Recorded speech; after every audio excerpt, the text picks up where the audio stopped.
Bom dia, irmãos e irmãs ouvintes da FM Padre Cícero, a rádio que educa e evangeliza. Eu sou Péricles Vasconcelos, apresento o programa Dicas de Saúde. Estou aqui com o Miller Anastácio, operador de áudio e som, e vamos conduzir esse programa até às 9 horas, onde teremos na sua FM Padre Cícero a missa, 9 horas a missa na rádio e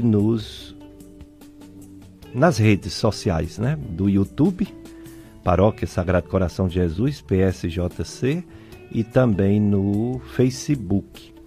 Nossa live também está iniciando no Facebook, você pode acessar FM Padre Cícero 104,5. E aí você nos vê na live do Facebook.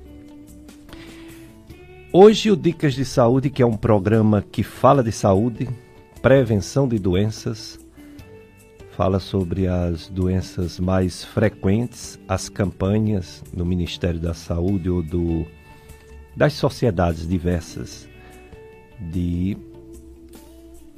médicas, né? Sociedades médicas e de saúde. Hoje nós vamos falar dos rins.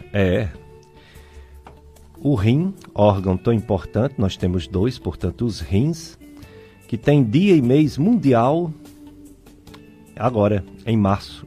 O dia mundial foi no dia 11, última quinta-feira, 11 de março, dia mundial do rim. E tem o mês, né, de rins devido à campanha Março Vermelho, conscientização sobre câncer de rins. A nossa convidada de hoje é a doutora Nara Martins Braga. A doutora Nara Martins Braga, ela é nefrologista, quer dizer, médica de rins. Ela é uma médica clínica nefrologista de rins. É diferente de urologista, né, que é dos órgãos. Os órgãos, tanto uretra, órgão urinário, como órgão genital masculino, órgão reprodutor masculino. E o nefrologista é propriamente de rins. Então, a doutora Nara Martins, ela é formada na nossa faculdade aqui, Estácio FMJ, fez residência em Clínica Médica e Nefrologia pela Escola de Saúde Pública do Ceará, é mestranda em Educação em Saúde e é professora docente da Estácio FMJ. E vai falar sobre esse Dia Mundial dos Rins, vai falar tudo sobre nefrologia, as doenças dos rins agudas e crônicas. Então vamos iniciar dando bom dia à doutora Nara Martins, agradecendo por ela ter aceito o nosso convite. Está ainda carregando, né? Por ela ter aceito nosso convite para responder hoje tudo sobre rins. E não vai ter hoje Covid não, doutor Péricles? Vai sim, viu? Essa doença desgraçada ainda está no nosso meio, está em todo canto, está no mundo todo. As vacinas ainda não fizeram o efeito que a gente espera, porque ainda não deu tempo e nem tem as vacinas suficientes para ter a transformação da situação. Então, os cuidados são os mesmos, nós vamos atualizar os números. Então, bom dia, doutora Nara Martins, obrigado por ter aceito nosso convite. Bom dia, doutor Péricles, bom dia, ouvintes. Muito obrigada pelo convite inicialmente. Eu gostaria de dizer que é um prazer enorme estar aqui nessa manhã de domingo no programa Dicas de Saúde, né? Um programa maravilhoso que traz tantas informações relevantes à nossa população. E hoje a gente vai falar um pouco sobre a nefrologia, né? Então, eu sou médica nefrologista, formada pela Faculdade Estácio FMJ, com residência de Clínica Médica e Nefrologia pela Escola de Saúde Pública do Ceará. Sou docente da Faculdade de Medicina Estácio FMJ e também estou fazendo mestrado agora em Educação em Saúde, né? E hoje a gente vai falar um pouco sobre as doenças renais.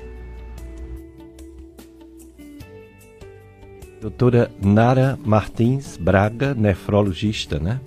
Vai falar sobre as principais doenças que atingem os nossos rins. Doutora Nara Martins, então, Dia Mundial dos Rins, apesar dessa pandemia, alguma coisa está sendo feita, conscientização. E os rins têm muitos problemas, né? A gente, quando escuta falar de rins, a gente pensa na dificuldade, né, de urinar, pensa numa infecção urinária, pensa numa pedra, num cálculo nos rins, pensa nas pessoas que estão fazendo diálise, os rins não estão funcionando bem. Doutora Nara Martins, quais as doenças mais frequentes que atingem os nossos rins? Exatamente, doutor Péricles. O mês de março é um mês bem interessante para o nefrologista, né? E para os pacientes renais, porque nós comemoramos o Dia do Nefrologista, comemoramos o Dia Mundial do Rim e também tem a campanha do Março Vermelho, que é uma campanha voltada para o diagnóstico precoce e prevenção do câncer renal. Mas falando um pouco sobre a campanha do Dia Mundial do Rim, que foi a primeira pergunta, ela acontece normalmente na segunda quinta-feira do mês de março. É uma campanha mundial que foi idealizada pela Sociedade Internacional de Nefrologia, que tem como principal objetivo conscientizar a população sobre as doenças renais, especificamente falando sobre a doença renal crônica, que é aquela condição em que o paciente vai perdendo de forma progressiva e irreversível a função renal. Então, essa campanha visa um maior controle dos fatores de risco, essa campanha visa uma maior adesão ao tratamento, o suporte familiar, o apoio de uma equipe multidisciplinar. Então, a Sociedade Brasileira de Nefrologia, ela promove a ação em todo o país. No Brasil, nós temos várias ações, nós somos bem participativos, né, nessa campanha. Então, esse ano ela foi um pouco diferente dos anos anteriores, em virtude da pandemia, que nós não podíamos promover, né, aglomeração, nem fazer palestra, né, de forma presencial, mas essa campanha ela continuou acontecendo nos centros de hemodiálise, nos hospitais, como uma forma de realmente conscientizar a população a respeito da doença renal. E esse ano nós tivemos também uma grande participação de várias celebridades, né? Então, assim, Malu Mader, Zico, o Celso Portiolli, várias celebridades aderiram à campanha, e como também participação em programas de TV, em rádio, divulgando sobre a importância desse tema, né? Que é o que nós estamos fazendo agora, inclusive. E a Sociedade Brasileira de Nefrologia também divulgou vários videoaulas, né, no site, podcasts, todos falando a respeito sobre a campanha. O tema dessa campanha desse ano foi Vivendo Bem com a Doença Renal. Então, o objetivo é promover uma maior qualidade de vida nesses pacientes. Então, como o paciente que tem doença renal crônica, que a gente sabe que tem algumas restrições alimentares, tem a questão das doenças crônicas, muitas vezes tem hipertensão, tem diabetes, às vezes já estão fazendo um tratamento de terapia de substituição renal, como a hemodiálise. Nós precisamos incentivar esses pacientes a viver bem, independente da sua condição. Então, ele não é a doença, né? Tem vários outros aspectos que precisam ser abordados para que ele viva de uma forma tranquila e com mais qualidade de vida. Então, por isso é muito importante o apoio de uma equipe multidisciplinar, com nutricionista, com psicólogo, para que ele possa aceitar a sua condição de saúde, a sua doença, e possa atuar junto à equipe de saúde para promover a sua própria saúde. Então, ele precisa fazer uso das medicações, o ideal é que pratique atividade física, tenha uma boa adesão à dieta e continue trabalhando, que tenha um hobby, que estimule a questão fazendo uma pergunta para a nossa convidada, a doutora Nara Martins, é a Maxilene. Ela diz: bom dia Maxilene. Doutora Nara Martins, existem nódulos e cistos nos rins? Cistos e nódulos nos rins, pergunta. Qual o mais complicado se uma pessoa for acometida? Pessoas hipertensas podem vir a ter problema de rins? Devemos tomar muita água para ajudar na função dos rins? É a Maxilene do bairro José Geraldo da Cruz, que está muito grata para a doutora Nara responder as perguntas dela. Maxilene, eu vou encaminhar, para a doutora Nara para ela responder. Já adianto que nódulo é mais importante que cistos. Cistos, eles são mais simples, cistos de rins, inclusive no laudo os radiologistas colocam cistos simples. O nome já diz tudo, né? Cistos simples dos rins. Pessoas hipertensas podem vir a ter problema renal, sim. A nefropatia hipertensiva. Devemos tomar muita água, sim, ajuda na função dos rins, claro. Ajuda bastante, devemos nos hidratar bem. Mas eu estou encaminhando, para a doutora Nara Martins, para ela, especialista em rins, fazer a devida resposta. Em relação a os avisos, nós temos outro aviso aqui sobre a transmissão da missa de São José, que agora é transmitido, né? Não dá para fazer missa presencial nessa semana do lockdown, que vai até o domingo, dia 21. Então você acompanha na FM Padre Cícero as solenidades de festejo do dia de São José. Dia de São José será sexta-feira, 19 de março, né? Padroeiro do Ceará, padroeiro de algumas paróquias, algumas cidades do Ceará, como Missão Velha, paróquia do Limoeiro, né? Paróquia de São José do Limoeiro. Então, no dia 19, sexta-feira, aqui na FM Padre Cícero, 9 horas, a Santa Missa, diretamente do Seminário Diocesano de São José do Crato. E às 4 da tarde, a Santa Missa, diretamente da Igreja Matriz da Paróquia São José do Limoeiro, aqui no Juazeiro. Ok? Dia 19, dia de São José. Vamos agora aos números, né, do Covid. Aqui no Cariri, nós estamos em lockdown devido ao aumento que houve dos casos e das internações.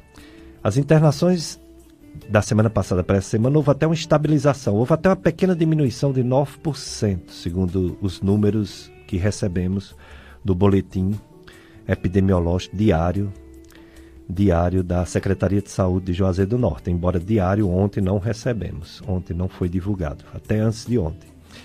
Houve realmente um aumento no número de casos de 115% de uma semana para a outra, isso que justifica, né, o lockdown. E houve também um aumento de mortes de 3 para 6 mortes semana. Então, um aumento de 50%. Aliás, um aumento de 50%. Por exemplo, ontem nós não tivemos o boletim, mas antes de ontem, na sexta-feira, teve uma morte notificada, totalizando 367 mortes no Juazeiro do Norte, e teve 131 casos novos na sexta-feira, totalizando 18.864 casos no Juazeiro. A notícia boa, como eu falei, foi a diminuição do número de pessoas internadas com Covid. Na quinta-feira eram 60, na sexta-feira 41. No estado do Ceará, em termos de morte, houve um aumento de 75%, justificando o lockdown. A nível de Brasil, no Brasil, ontem, infelizmente, foi notificado um número alto, né, de mortes. Mais uma vez, mesmo sendo um dia de sábado que geralmente diminui, mesmo assim ainda foi 1.940 mortes. Um dia anterior foi 2.152 mortes. 1.940, infelizmente. Meu Deus do céu. E número de casos novos, 70.934. A média, se você for atrás sempre da média, dia, realmente está muito alta a média de mortes por dia no nosso país. A média de 1.824 mortes por dia. Semana passada era 1.455, portanto houve um aumento de 20%. Parece pouco, mas não é. E são mortes, né, de pessoas. E o número de casos, a média é 71.419, quer dizer, mais de 71 mil, e na semana passada era mais de 61 mil. Portanto, houve um aumento de 16% no número de casos também em uma semana. Isso é muito triste, né? Estamos na pior fase, no pior tempo, desde quando começou a pandemia em todo o Brasil. No mundo todo, já morreram mais de 118 milhões de pessoas do coronavírus. Nos Estados Unidos, mais de 29 milhões... Aliás, desculpa, sempre eu me atrapalho nisso. É assim, já teve mais de 119 milhões de pessoas que notificadamente tiveram a doença, mas na verdade as mortes no mundo todo foi mais de 2.600.000 pessoas. 2.600.000 pessoas. O país que mais morreu gente foi os Estados Unidos, mais de 532 mil. Depois o Brasil, mais de 159 mil. Aliás, mais de 276 mil. Então, primeiro Estados Unidos, mais de 533 mil. Depois o Brasil, mais de 275 mil pessoas morreram. Depois a Índia, mais de 159 mil pessoas. Depois o Reino Unido, mais de 125 mil pessoas. Depois a Itália, mais de 101 mil pessoas morreram. É muita coisa, infelizmente. E as vacinas nós vamos falar daqui a pouco.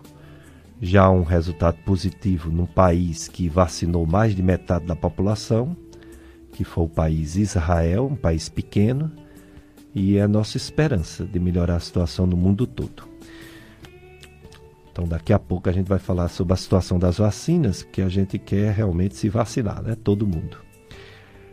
Quem tem acima de 16 anos, quem tem abaixo de 16 anos não pode se vacinar, porque não foi testado crianças o que é que pode acontecer tomando as vacinas, só depois que fizerem os testes.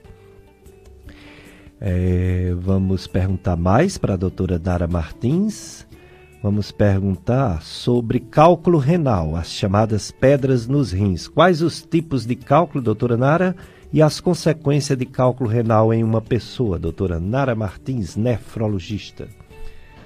Bom, com relação aos cálculos renais, que é a nefrolitíase, que também é uma condição extremamente comum, acometendo cerca de 14% da população adulta, principalmente pacientes do sexo masculino, nós sabemos que após o paciente desenvolver uma crise de cálculo renal, até 50% dos pacientes eles vão formar um novo cálculo em até 5 anos. Então, realmente é uma condição que a gente precisa intervir e prevenir uma formação de um novo cálculo. Sobre os tipos de cálculo, a maioria deles é formado por cálcio, né? Então, pode ser um cálculo de oxalato de cálcio, de fosfato de cálcio. Então, os cálculos compostos por cálcio, eles fazem parte de aproximadamente 80% dos casos. Temos outros tipos de cálculo, como o cálculo de ácido úrico, que fica em torno de 5 a 10%, né, dos casos. Temos cálculos de estruvita, que seria cálculos associados à infecção urinária, e à exceção dos demais, né, o cálculo de estruvita ele está mais relacionado em mulheres, né, com infecções urinárias de repetição, fica em torno de 20% dos tipos de cálculo. Temos outros tipos que são mais raros, como o cálculo de cistina, cálculos relacionados a medicações e os cálculos mistos, né, quando tem mais de um componente associado. como é que esse paciente forma cálculo, né? Então, existe, para haver essa formação, essa cristalização, é preciso que tenha um desequilíbrio entre os fatores que promovem a formação do cálculo e os fatores que evitam a formação do cálculo, né? Então, para que haja essa cristalização, é preciso que eu tenha uma excreção exagerada de alguns sais que são precipitáveis, como, por exemplo, o cálcio, o ácido úrico, o oxalato, ou então eu preciso ter uma redução daquelas substâncias que impedem a formação de cálculo na minha urina, que seria principalmente o citrato, o magnésio, o potássio ou quando eu tenho alguma alteração do pH da urina. Então, a formação de cálculo ocorre por conta desse desequilíbrio entre fatores que promovem a formação e fatores que evitam essa formação, né? Com relação ao tratamento, nós sabemos que o tratamento ele é dividido em duas fases. Então, nós temos o tratamento da crise de dor, né, que é aquele paciente que chega na emergência com uma dor muito intensa, normalmente é uma dor que ele precisa tomar medicação endovenosa, porque realmente a medicação oral ela não faz aquele efeito desejado, uma cólica, né, de forte intensidade, súbita, que o paciente nunca havia sentido antes, que muitas vezes ela vem associada a náusea, vômito, né? Existe uma irradiação da dor para a região, à medida que o cálculo vai migrando, a dor ela irradia ou para a região lateral do abdômen, né? Que seria o flanco, ou até mesmo para a região genital, e às vezes pode ter sintomas urinários associados. Então, o tratamento da dor você faz com medicações, né, analgésicas, às vezes anti-inflamatórios, às vezes medicações mais fortes, como opiáceos, e tratamento sintomático, né? Então, se o paciente tem vômito, o paciente vai fazer medicação para vômito e vai estabilizar aquele paciente. Depois da crise, né, ou seja, quando passa todo esse processo de crise de cálculo renal, ocorre a eliminação espontânea ou até mesmo se faz algum tipo de tratamento cirúrgico, esse paciente ele precisa ser investigado. Por que é que ele está formando cálculo, né? Principalmente aqueles que formam cálculos de repetição. Tem pacientes que eles eliminam espontaneamente os cálculos e eles sempre já têm, a cada 3, 4, 5 meses, eles formam novos cálculos e aí começa tudo de novo. Então, ele precisa de uma avaliação mais minuciosa para a gente poder identificar por que é que ele está formando cálculo. Isso inclui várias coisas, inclui o estilo de vida do paciente, né? O que é que ele costuma se alimentar, inclui a questão da quantidade de líquido que ele ingere por dia, inclui a investigação se ele tem alguém na família que tem cálculo renal, porque existe uma condição chamada de hipercalciúria, que o paciente ele vai perdendo cálcio pela urina e isso precipita formando cálculo. Então, precisa de toda uma investigação com relação a isso, né? Sobre o tratamento cirúrgico, vai depender de alguns fatores, né? Como o tamanho do cálculo, né? O tamanho dessa pedra, onde ela está localizada, né? E qual seria a preferência em relação ao paciente, o que é que ele gostaria de fazer naquele momento, né? Lembrando que cálculos pequenos, que seria de 5 até 10 milímetros, se o paciente estiver relativamente bem, a gente pode observar clinicamente esse cálculo, e se ele já estiver descendo, migrando, já próximo ao ureter, na porção final do ureter, a gente pode fazer algumas medicações que estimulam a saída desse cálculo, que seria uma terapia de expulsão, né? Se for um cálculo maior, né, maior do que 10 milímetros e esse paciente estiver tendo crise, então realmente esse paciente ele vai precisar de um tratamento cirúrgico, ou quando ele tem um cálculo muito grande, né, localizado no ureter, ou até mesmo dentro dos rins, se for maior do que 1,5 cm ou 15 milímetros, ou quando ele tem cálculos com crescimento muito rápido, ou quando está causando algum tipo de obstrução né, renal, que seria uma obstrução, na realidade, ao fluxo urinário. Então, um cálculo impactado no ureter, por exemplo, ele causa uma dilatação daquele ureter e prejudica a saída de urina. Então, esses pacientes, eles precisam de tratamento cirúrgico, né? Existem vários tipos de tratamento cirúrgico e essa parte, quem cuida é o médico urologista. Então, existe a litotripsia extracorpórea, que seria aquelas ondas de choque, existe a cirurgia videolaparoscópica. Então, a indicação cirúrgica vai depender disso, da localização, do tamanho, né, da preferência do paciente, e o médico urologista, ele toma essa conduta mais precisa, né? Com relação ao tratamento clínico, após a crise de dor, a gente vai fazer uma investigação sobre a urina, né, sobre os exames de sangue, se ele tem ácido úrico elevado, se ele tem cálcio elevado, como é que está a urina, se nessa urina tem uma redução do citrato. Então, a gente precisa fazer essa avaliação metabólica para poder instituir uma terapia que ajuda na prevenção de novos cálculos, né, na prevenção dessa formação. Isso inclui uma terapia também multidisciplinar. Muitas vezes a gente precisa de um acompanhamento também com um nutricionista para que a gente possa diminuir a quantidade de oxalato que esse paciente ingere, que a gente possa diminuir principalmente a quantidade de sal, né? Porque o paciente que tem uma dieta rica em sal, ele forma mais cálculo porque sai mais cálcio pela urina.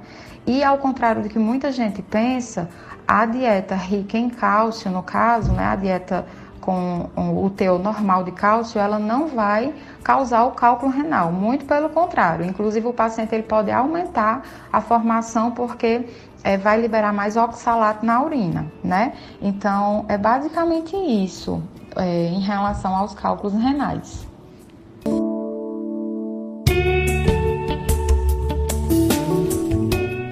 Dicas de Saúde FM Padre Cícero. Vamos iniciando o nosso terceiro bloco. Hoje, assunto rim.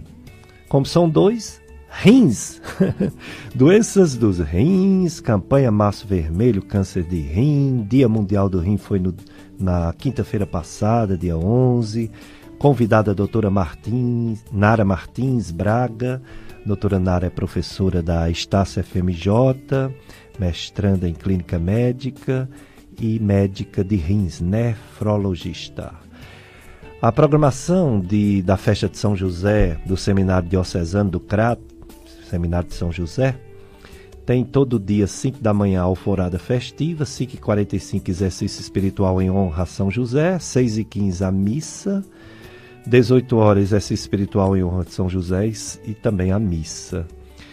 O dia mesmo, que é dia 19, sexta-feira, feriado em todo o Ceará, menos no Juazeiro.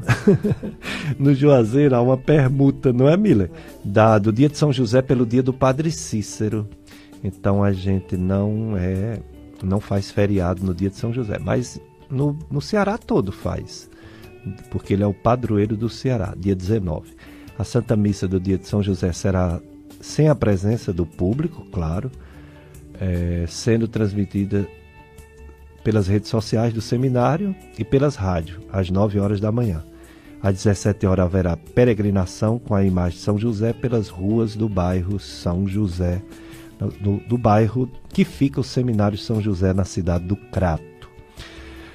A doutora Nara Martins está falando sobre os rins e a gente agora vai perguntar para ela, doutora Nara, sobre algumas doenças que podem lesionar o rim, trazer insuficiência aos rins, como, por exemplo, a hipertensão, a pressão alta, o diabetes e o uso de remédios anti-inflamatórios. Esses remédios tipo ibuprofeno, diclofenaco, nimesulida, eles podem causar doenças nos rins. Então, doutora Nara agora vai explicar as principais causas dessas doenças renais crônicas, como pressão alta, diabetes e o uso de anti-inflamatório, né? Pronto, então agora nós vamos falar um pouco sobre a hipertensão, sobre o diabetes e sobre o uso de AINES, que são três causas muito importantes de doença renal crônica. Então, começando pela hipertensão, nós sabemos que a hipertensão ela acomete cerca de 30% da população adulta. E a principal característica da lesão renal é a nefroesclerose hipertensiva. É quando ocorre uma lesão renal progressiva causada pela hipertensão mal controlada a longo prazo. Então, a hipertensão ela acaba danificando os vasos renais, assim como também outras estruturas, né, que seriam os glomérulos, os túbulos renais, e o resultado final é o desenvolvimento da doença renal crônica. Então, isso é apenas um exemplo de lesão em um órgão, né, ocasionado pela hipertensão, mas nós sabemos que a hipertensão ela leva o paciente também a desenvolver doenças cardíacas, né, como insuficiência cardíaca e também doenças cardiovasculares, levando o paciente a ter uma maior chance de desenvolver um infarto agudo do miocárdio ou um acidente vascular cerebral, que seria o derrame. O outro fator relacionado à doença renal crônica é o diabetes. Então, a doença renal do diabetes, ela se caracteriza, né, na grande maioria das vezes, a forma de acometimento renal é quando o paciente perde proteína pela urina.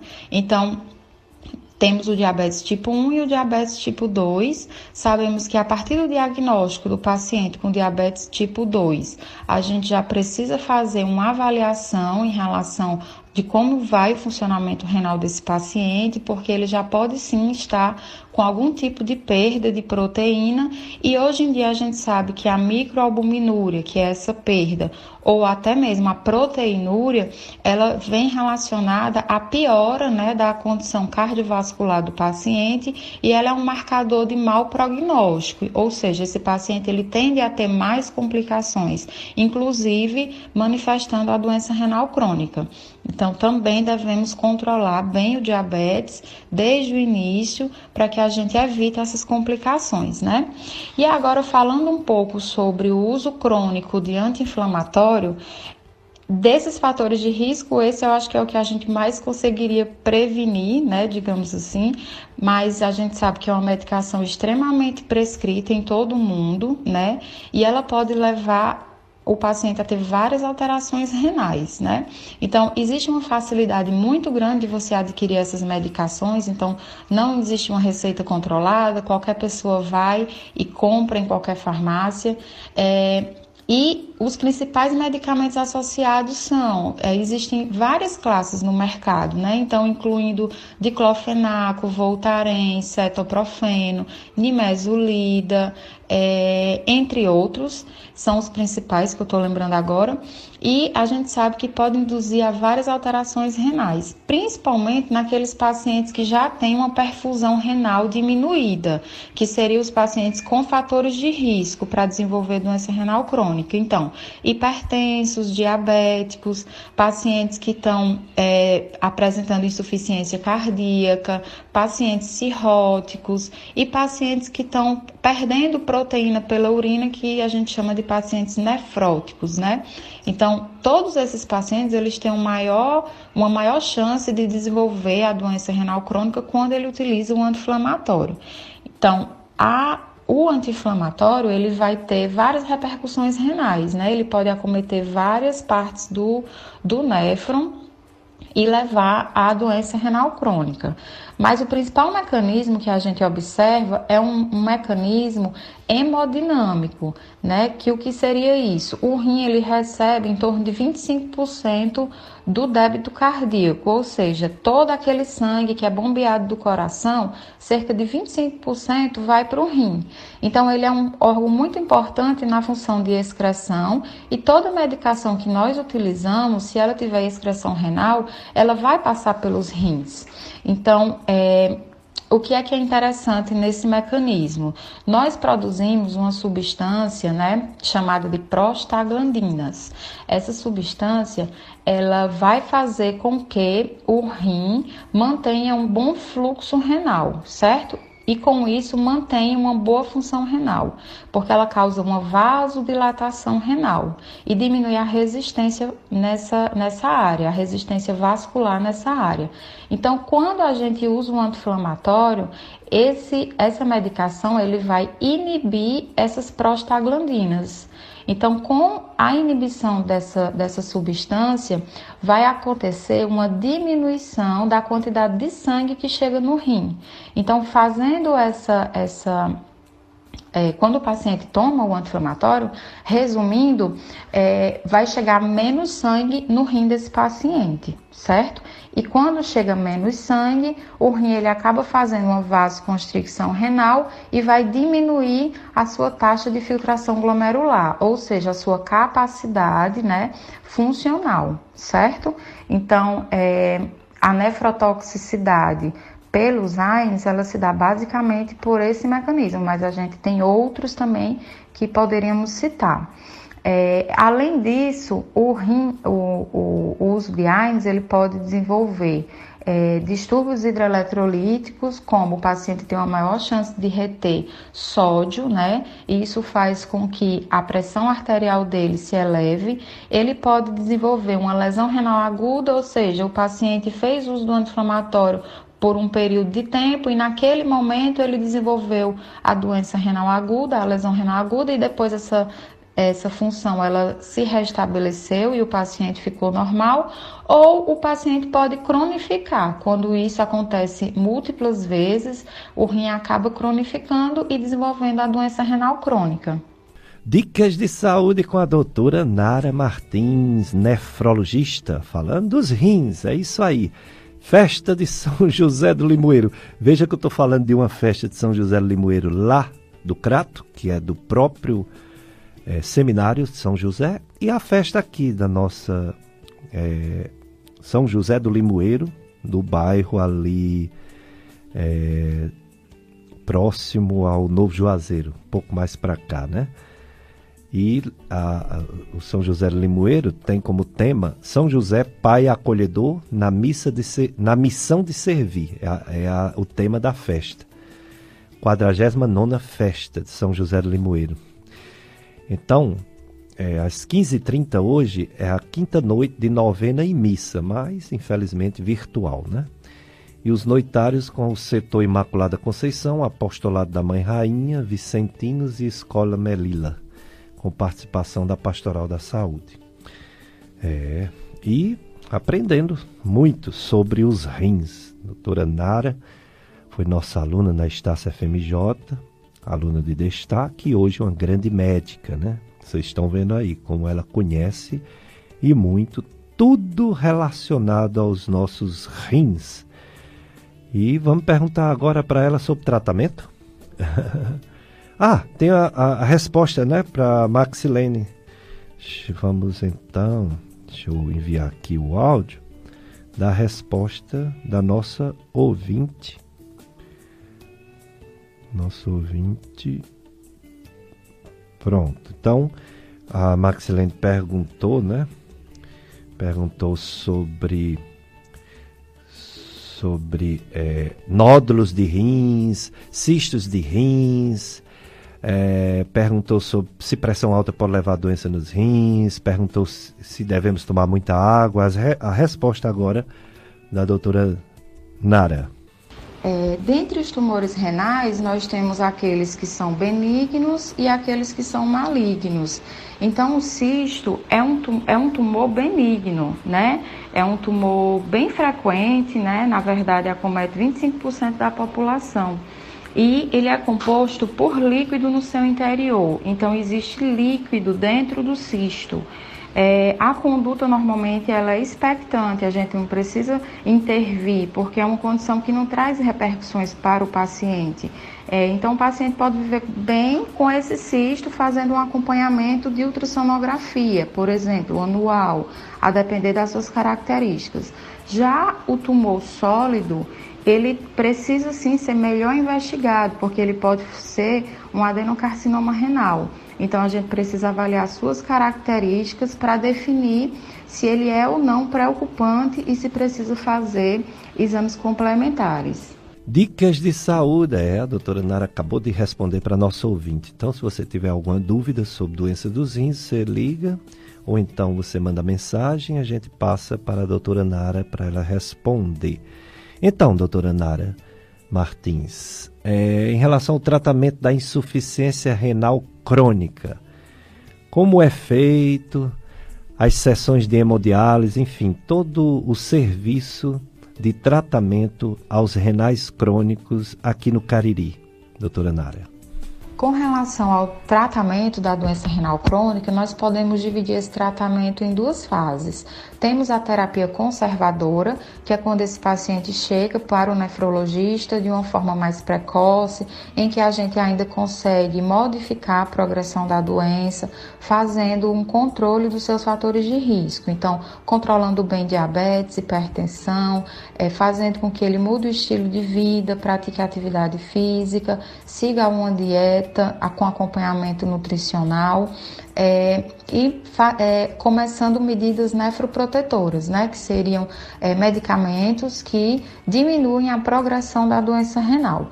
Quando o paciente já chega no estágio avançado ou acontece a progressão da doença e ele se encontra já no estágio 5, que seria no estágio avançado, né, que a gente considera falência renal, nós vamos avaliar as manifestações clínicas que isso traz para o paciente. Então, se esse paciente apresenta sintomas de uremia, que seria quando o rim não funciona e as toxinas acumuladas levam a sintomas como náusea, vômito, desorientação, diminuição da quantidade de urina, inchaço, às vezes o paciente tem soluços, às vezes ele tem coceira pelo corpo, então chega ao ponto dele não conseguir se alimentar, causando uma desnutrição. Então, quando o paciente tem manifestações clínicas, a gente inicia a terapia de substituição renal, né? Então, essa terapia de substituição renal, ela pode ser feita de 3 formas. Nós temos a hemodiálise, que é a terapia mais utilizada, né, no Brasil, cerca de 85% dos pacientes renais crônicos em terapia de substituição renal se dá através da hemodiálise. Essa terapia, o paciente necessita de um acesso vascular, que seria uma veia, né, que ele precisa ter para poder fazer esse tratamento, da máquina filtrar o sangue e devolver o sangue para o paciente. Então, a principal forma de realizar a hemodiálise, que tem menos complicação, que tem menos risco de infecção e melhora a sobrevida, seria através da fístula arteriovenosa. Então, por isso a importância de um acompanhamento com o nefrologista precoce, para que a gente programe todo esse processo de confeccionar a fístula, que seria uma cirurgia feita no braço, que é uma comunicação entre uma artéria e uma veia. É feita pelo cirurgião vascular e a gente faz a fístula quando o paciente ele vem perdendo a função renal, porque ela demora cerca de 2 meses para ter uma maturação e poder ser utilizada. Quando o paciente chega em urgência dialítica, ou seja, os exames estão muito alterados, o paciente está muito sintomático e a gente precisa iniciar urgente essa terapia, a gente faz através do catéter de hemodiálise.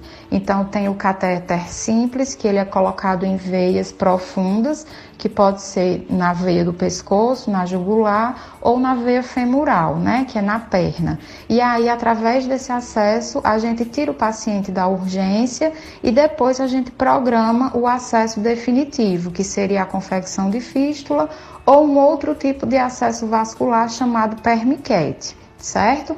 Então, o paciente que faz hemodiálise, ele precisa ser acompanhado 3 vezes na semana. Normalmente, ele vai para o centro de diálise e fica 4 horas e permanece durante 4 horas no centro de diálise realizando o seu tratamento. É um tratamento ambulatorial, então terminou a sessão de hemodiálise, ele vai para casa, tá? O outro tipo de tratamento de diálise é chamado diálise peritoneal, que é quando a gente implanta um catéter na região do abdômen do paciente e aí, através desse catéter, é injetado uma solução dentro da cavidade abdominal. Nós sabemos que a membrana peritoneal, né, o peritônio, funciona como um filtro e aí esse líquido é colocado nessa cavidade, passa um período de tempo e depois ele é retirado. Quando ele é retirado, aconteceu a filtração e está sendo eliminada algumas toxinas. Então, esse tipo de diálise ele é feito em domicílio, é preciso todo um treinamento de um cuidador, do paciente, precisa ter uma estrutura e precisa ter uma máquina para que possa ser feito esse tratamento, tá? A gente não tem muita facilidade em inserir pacientes em diálise peritoneal no nosso estado, infelizmente, não há custeio pelo SUS, né? Então, realmente fica como um tratamento de exceção na nossa região. Em relação ao transplante renal, nós sabemos que é a principal forma de tratamento no sentido de melhorar a qualidade de vida e a sobrevida desses pacientes. Então, o transplante renal ele é tido como tratamento de escolha. Atualmente, nós temos grandes centros, né, de transplante em todo o Brasil e o Ceará se destaca como um grande centro transplantador, né? Fortaleza, nós temos 2 hospitais, que é o Hospital Geral de Fortaleza e o Hospital Walter Cantídio, que realizam transplante com excelência pelo SUS, como também temos transplantes por plano de saúde em outros hospitais também por lá. Certo? Então, para o paciente entrar na fila de transplante, ele precisa primeiramente conversar com o médico nefrologista para que ele possa ver a possibilidade em relação às comorbidades, se ele tem alguma contraindicação imediata em relação ao transplante, precisa fazer uma avaliação minuciosa do ponto de vista laboratorial, exames de imagem, avaliação psicológica, avaliação do dentista, avaliação de vários especialistas, como cardiologistas, às vezes pneumologistas, a depender das condições clínicas que o paciente apresente.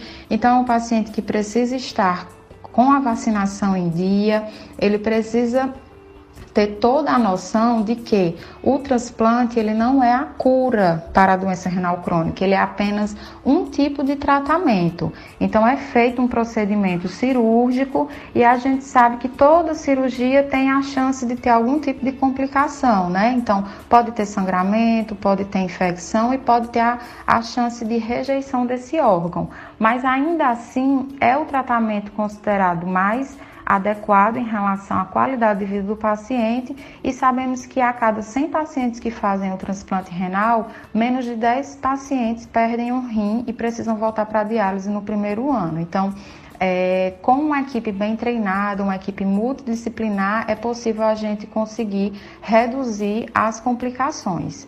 Então, podemos fazer o transplante com doadores vivos e não vivos, né, que seria doadores falecidos.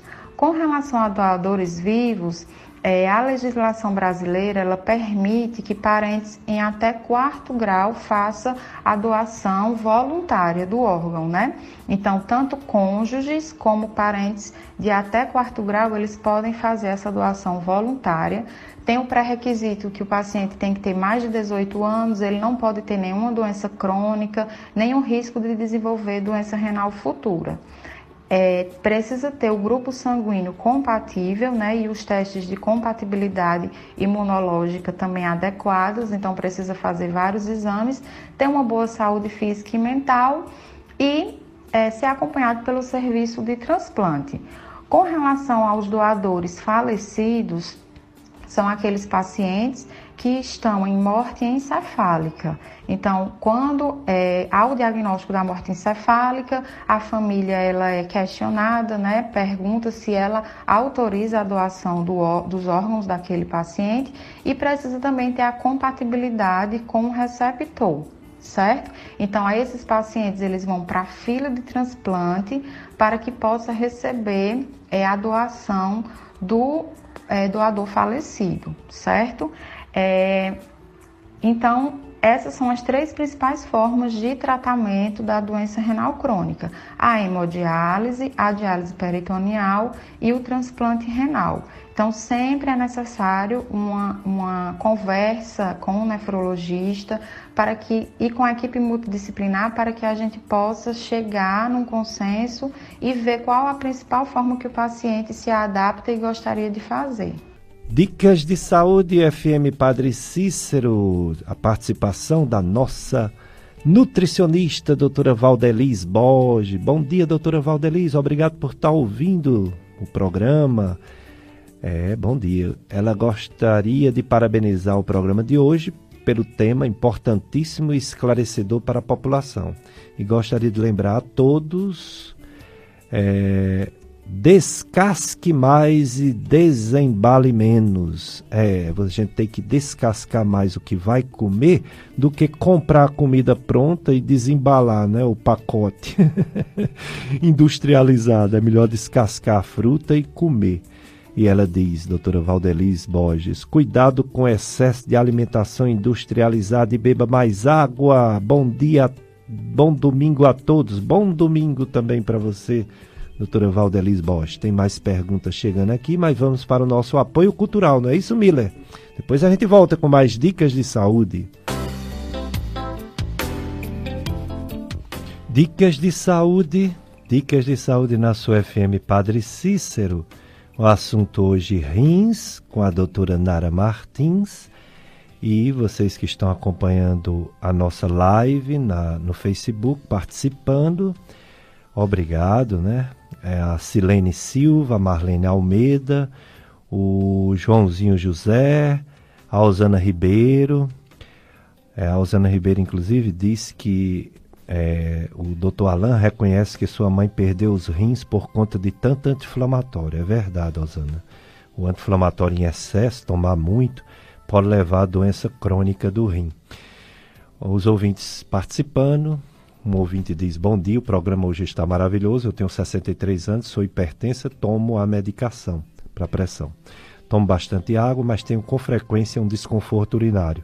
Sempre faço exame de urina e faço ultrassom. Nunca dá informação de doença, mas sempre dá dor, ardência, desconforto. Tem pessoas que têm mais facilidade de ter alterações urinárias, né?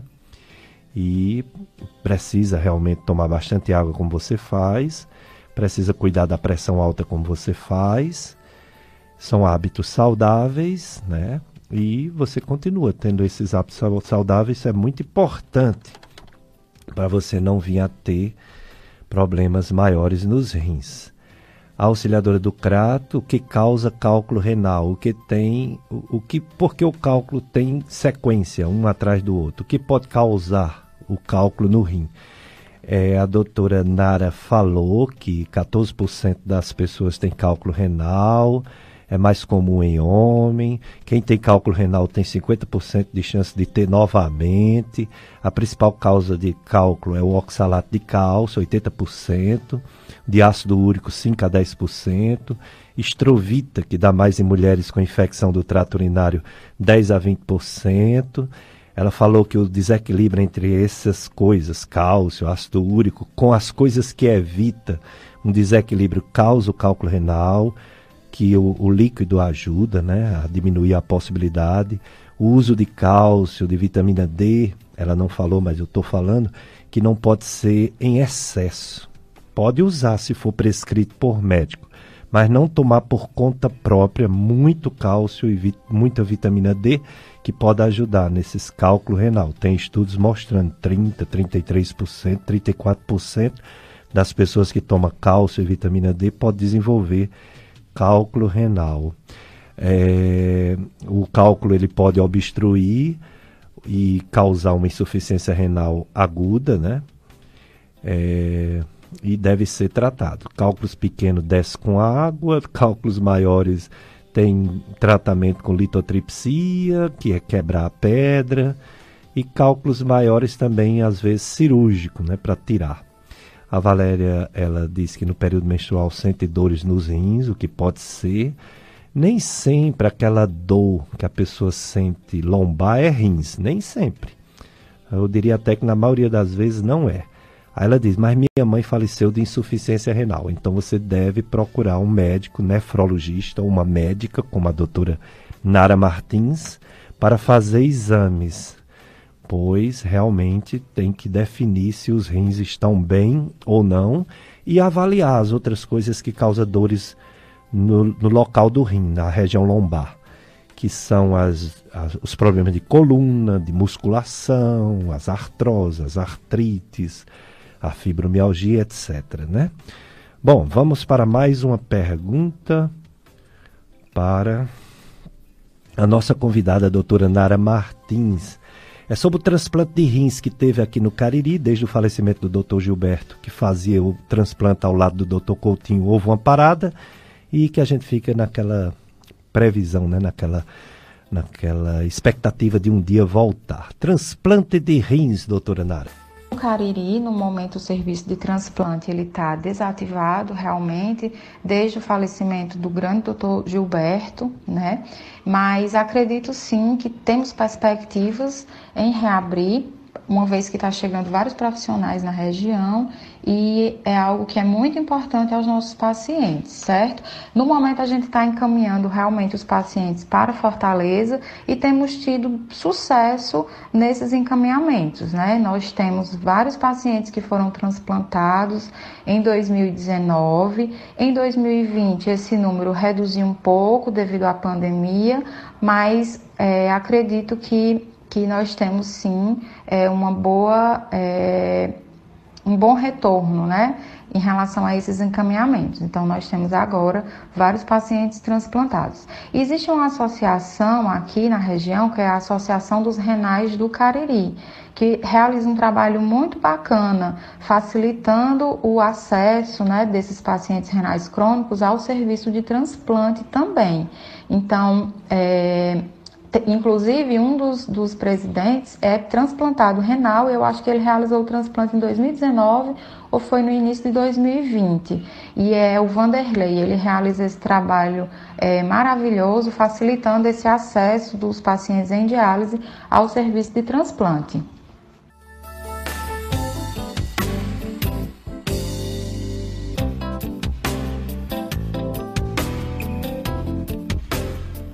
Dicas de saúde, sabendo tudo sobre rins. E sobre o câncer de rins, doutora Nara? Março Vermelho, câncer de rim. O que falar do câncer de rim?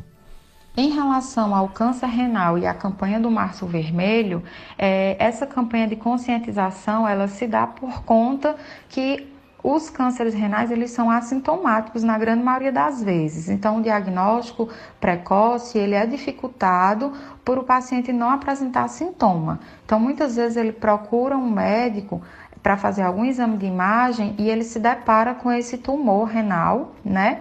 E quando isso acontece é ótimo, porque mesmo sem sintoma ele conseguiu diagnosticar de forma precoce e tem uma melhor chance de tratamento curativo, né? Então, o principal tipo de câncer renal é o adenocarcinoma renal ou carcinoma de células renais, que é responsável por 80 a 90% dos tumores renais. Os principais fatores de risco para desenvolver esse câncer são pacientes hipertensos. Não se sabe exatamente o motivo disso, mas os pacientes hipertensos eles têm uma maior chance de desenvolver câncer renal, como também os pacientes obesos ou que estão em sobrepeso. E de hábitos de vida, o principal fator que contribui para o câncer renal é o tabagismo. A gente sabe que o tabagismo aumenta em 2 a 3 vezes a chance do paciente desenvolver câncer renal. Então, é algo que a gente pode modificar, né, e diminuir essa chance. Em relação aos pacientes que fazem hemodiálise, nós também sabemos que eles têm uma maior chance de desenvolver o câncer renal. Tanto que todo paciente que faz diálise, ele precisa fazer uma ultrassonografia de vias urinárias, de rins e vias urinárias, pelo menos uma vez por ano. Porque 10% desses pacientes, né, eles vão desenvolver algum tipo de câncer renal em 3 a 8 anos de tratamento dialítico.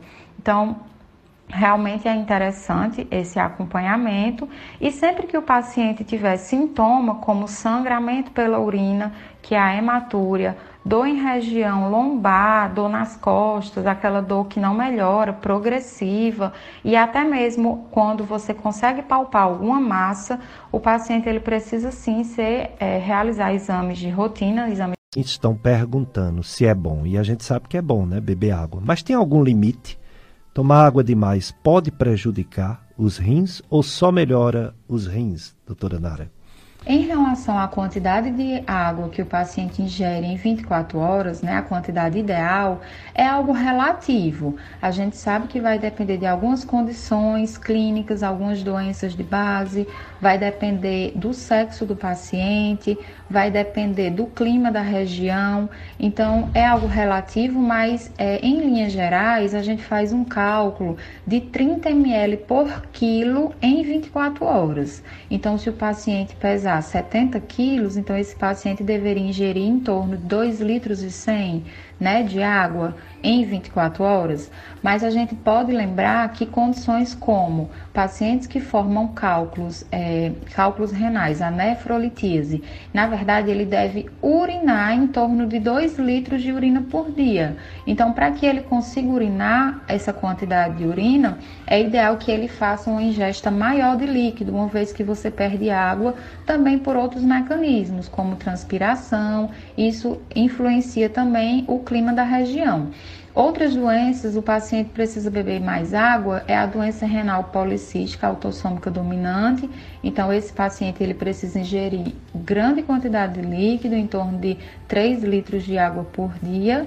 E tem aquelas condições em que o paciente ele não pode ingerir tanta água assim, que seriam os pacientes que se encontram edemaciados, os pacientes que estão nefróticos, por exemplo, os pacientes que têm problemas cardíacos, como insuficiência cardíaca, e eles tendem a ter edema, inchaço dos membros inferiores. Então, esse paciente a gente faz uma restrição maior de líquido, né, em 24 horas. Sobre a quantidade excessiva de água, né, tem pacientes que eles podem ter algum distúrbio psiquiátrico, por exemplo, que eles ingerem compulsivamente água. Então, são pacientes que tomam 8, 10 litros de água por dia, e isso acaba fazendo repercussões negativas para o organismo, uma vez que ele acaba fazendo uma intoxicação hídrica, que a gente chama. Então, é um paciente que cursa com a diminuição do sódio, né, no sangue, que no caso a gente chama de hiponatremia, e isso pode trazer repercussões neurológicas para o paciente.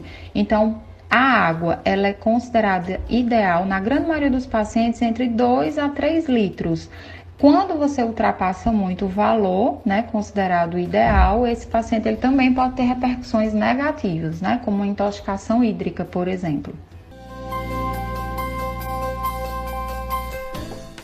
Dicas de saúde aprendendo muito com a doutora Nara Martins. Doutora Nara, peraí, ainda tenho aqui uma pergunta, mas não é para a doutora Nara.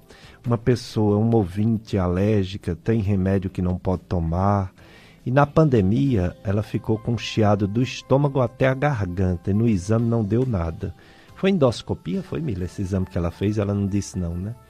Que é o exame que vê o estômago e o esôfago, que é a garganta, chama-se endoscopia. O que poderia ser? Várias coisas, ouvinte. Pode ser refluxo, que é o conteúdo do estômago que sobe para a garganta em algumas pessoas. Pode ser alergia. Alergia também dá uma sensibilidade na região da garganta e do peito. Pode. O que eu aconselho é fazer uma endoscopia, se nunca fez. Fazer uma endoscopia. E se já fez e não deu nada, foi esse exame que fez e não deu, aí pode tomar esses remédios que o pessoal toma para azia, né?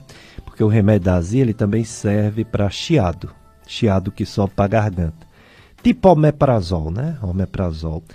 Mas é como um teste. Toma uma semana. Não melhorou? Médico. Vá para o médico. Ah, mas na pandemia. Vá. Na pandemia não está proibido ir para médico, não. Ah, e o lockdown? Lockdown não proíbe ir para médico. Quem está doente vai para médico. Se ficar em casa, a doença toma de conta. Está doente? Médico. Tá certo, ouvinte? Muito bem, doutora Nara. Muito obrigado por todas as informações. Agora eu pergunto. que é que devemos fazer para evitar doenças nos rins? Suas considerações finais e geral para evitar doença nos rins, doutora Nara. Então, como recomendação geral, né, de tudo que a gente conversou hoje a respeito da prevenção e do tratamento precoce das doenças renais, primeiramente o paciente tem que ter um estilo de vida saudável. Então, é um paciente que precisa controlar os seus fatores de risco, praticando atividade física, pelo menos 30 minutos, 5 dias na semana, totalizando 150 minutos por semana de atividade física, já traz um impacto muito positivo para a saúde renal. Controlar os seus fatores de risco, então a hipertensão, diabetes, são pacientes que precisam sim fazer o tratamento farmacológico adequado, né? Acompanhar com o médico para ver se está tudo funcionando bem. O paciente precisa acompanhar com o médico nefrologista caso ele tenha qualquer condição que nós já citamos, como pacientes com alteração persistente da creatinina, pacientes que têm sumário de urina mostrando sangramento na urina ou então perda de proteína na urina, pacientes que realizaram exames de imagem, ultrassonografia e evidenciou algum tipo de lesão renal. Então é interessante uma avaliação com o nefrologista para fazer o estadiamento da doença e programar um tratamento específico, né? Então, basicamente é isso, uma dieta com pouco sal. Então, a recomendação é que o paciente tenha uma ingestão de 2 gramas de sódio por dia, beber bastante líquido, normalmente 30 ml por quilo, que mais ou menos fica na faixa entre 2 e 3 litros de água em 24 horas, né? Manter sempre uma hidratação adequada. E qualquer dúvida, procurar assistência médica, que eu acho que isso é o mais importante. Não esperar adoecer, não esperar a coisa ficar mais avançada para poder procurar uma assistência médica, né? E fazer a prevenção. Muito bom, doutora Nara Martins. Aprendemos bastante com você e só tenho a agradecer. Você realmente foi uma grande aluna, eu lembro. E depois, aí tornou-se essa médica, né, de grande sucesso, já é professora universitária. Então eu agradeço e pergunto à doutora Nara, se uma pessoa quiser fazer uma consulta, uma pessoa quer tirar uma dúvida, qual local ou quais os locais que a doutora Nara Martins atende? Eu gostaria de novamente agradecer o convite, né? Eu me sinto muito honrada, doutor Péricles, de estar aqui falando com o senhor, conversando com o senhor, que é um médico que eu admiro muito, foi meu professor, né? Então, a gente tem uma responsabilidade muito grande de vir aqui e falar um pouco sobre o nosso dia a dia. Me sinto muito honrado com o convite, agradeço bastante. Espero ter contribuído aí com algumas dúvidas de algumas pessoas e me colocar à disposição para o que precisarem, né? Será uma honra voltar. Caso o senhor precise, estou à disposição. E o local de atendimento, eu atendo na Nefroimagem, que fica localizada no Pátio Cariri, na sala 1402. E o número para entrar em contato é o 9987-5511. Muito bem, dicas de saúde, mais uma vez obrigado, doutora Nara Martins Braga, médica nefrologista. Um dia virá quando estiver sem lockdown, né? Quando a rádio puder receber os nossos convidados para entrevista presencial. Vamos agora falar sobre os números das vacinações no mundo, no Brasil.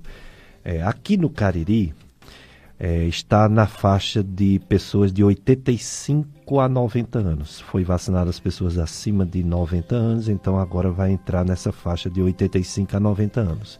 E os profissionais de saúde. Eu já fui vacinado, eu tomei 2 doses. Muitos profissionais de saúde que atendem, né, pessoas, eu continuo atendendo em Barbalha e no Juazeiro, tanto na Faculdade de Medicina, na Estácio, eu tenho um ambulatório, quanto na Faculdade de Medicina de Barbalha, UFCA, eu também tenho um ambulatório, eu continuo atendendo. Por isso que a gente já foi vacinado. Mas essa vacina devagarzinho vai chegando para todos. O Brasil, ele já vacinou mais de 11 milhões de pessoas. É pouco, né? Não dá nem 5% da população, mas vamos aumentando para criar imunidade. Os Estados Unidos é o país que mais vacinou, mais de 101 milhões de vacinados. Em segundo lugar é a China, mais de 52 milhões. Em terceiro lugar é a União Europeia, com mais de 47 milhões. Quarto lugar é a Índia, mais de 28 milhões. Quinto lugar é o Reino Unido, mais de 24 milhões vacinados. E o sexto lugar é o Brasil, mais de 11 milhões de pessoas vacinadas. Já há um impacto no número de internação no Ceará de idosos e profissionais de saúde, menos idosos, menos profissionais de saúde internados, isso significa que já é efeito da vacina. E isso vai acontecer com toda a população, quando todos que eu falo é acima de 16, 18 anos, né?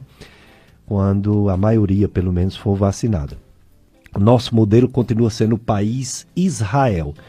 Israel já vacinou mais de 55% da população. Israel já vacinou e os resultados foram excelentes. Menos de 94% de pessoas, quer dizer, só 6% de pessoas ainda pegaram a gripe, ainda pegaram o coronavírus, o Covid-19. E só em torno de 6%, né? 6% tiveram. E a mortalidade diminuiu bastante, em torno de 8% a menos, ou seja, 92% de diminuição de mortalidade. Quando a gente diz que adoeceu menos gente e morreu mais, é porque ainda tem gente morrendo que teve antes, né, durante a vacinação, mas baixou bastante. Teve algumas mortes, tanto de pessoas antes da vacina, durante a vacina e depois da vacina. E alguns até vacinados, 41 mortes.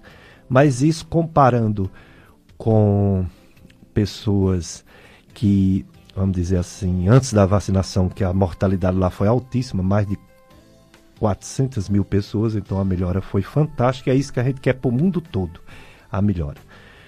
Nossa colega de trabalho, a Carla Oliveira, né? Pergunta se a médica, se a doutora Nara Martins atende criança. Bom, Carla, eu posso perguntar para ela, não tenho certeza, mas eu acho que sim. Eu acho que sim. Um médico, quando ele é especialista para adultos, para geriátricos, ou seja, idosos, e para crianças. Depois é que surge uma subespecialidade, que é a nefrologia pediátrica. Mas eu tenho certeza que a doutora Nara Martins atende também crianças com problemas renais, insuficiência renal, infecções urinárias, etc. Mas eu vou perguntar para ela e lhe confirmar, viu, Carla? Obrigado pela audiência. Vamos ficando por aqui. Mila Anastácio, muito obrigado, doutora Nara. Muito obrigado, Mila Anastácio. Muito obrigado você, ouvinte, que está nos acompanhando. Vocês vão ficar ainda na sintonia da FM Padre Cícero, a missa, aqui na rádio, e nas redes sociais, né? Nas redes sociais você acompanha a live da missa. O nosso lockdown vai até domingo, próximo domingo, se o governador não ampliar. Temos a notícia também de que as igrejas e as academias foram considerados serviços essenciais por um decreto municipal. Foi sancionado pelo prefeito de Juazeiro, Gleidson, e breve a gente terá esse ganho, né? Porque realmente eu faço exercício e eu sei como é fundamental para a minha saúde e a saúde de todo mundo. Exercício físico é fundamental para a vida. Nós vemos ao mundo